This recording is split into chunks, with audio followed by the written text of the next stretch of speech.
પાટણ જિલ્લાનું નોરતા ગામે 51મો રામ જન્મોત્સવ 2026 આધ્યાત્મિક ભજન સત્સંગ ભવ્ય મેળાવડો નોરતા ગામે યોજાયો હતો।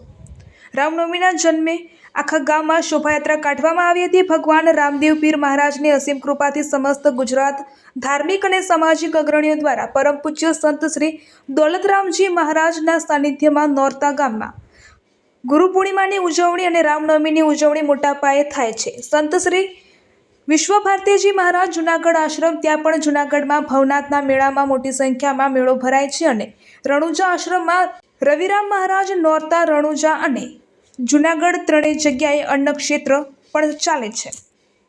આવા સંતોના ચરણોમાં કોટી કોટી વંદન અને રામનવમીના દિવસે રામરોટીનો એવોર્ડ સંત શ્રી દોલતરામ મહારાજને આપવામાં આવ્યો હતો। 5 લાખ જેટલા વ્યસનમુક્ત બનાવેલ અને સંત શ્રી દોલતરામ મહારાજે 12,000 જેટલા સંત મેળાવડા પણ કરેલ છે। રણુજામાં રહેવા અને જમણવાની સગવડ ઊભી કરેલ છે અને અંદાજિત 12,000 જેટલા ભક્તોએ ભોજન પ્રસાદ લઈ ધન્યતા અનુભવી હતી અને રાત્રે 9 વાગ્યાથી 12 વાગ્યા સુધી ભજન સત્સંગ કાર્યક્રમ યોજાયો હતો। સંત શ્રી દોલતરામ મહારાજ તથા તમામ સંતોના ગુણગાન ગાઈએ તેટલા ઓછા પડે। રિપોર્ટર ભાનુભાઈ પ્રજાપતિ ડોભાડા।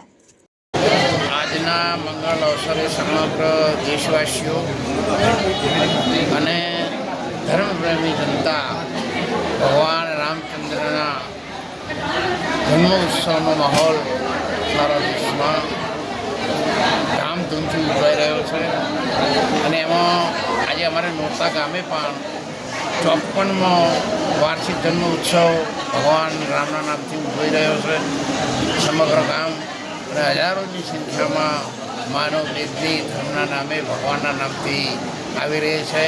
સમાજમાં એકતા રહે, પર્યાવરણ સુરક્ષિત રહે, એનું જળવાય, નારી સુરક્ષા અંધશ્રદ્ધાથી લોકો દૂર રહે, સમાજમાં એકતા અને ભાઈચારાનો વ્યવહાર રાખી સંત સાધુ દેવી દેવતા જતી સતીના આશીર્વાદ સાથે સમગ્ર ભારતવાસીઓ સુખી રહે એવું ભગવાનને પ્રાર્થના કરું। બોલો રામચંદ્ર ભગવાન।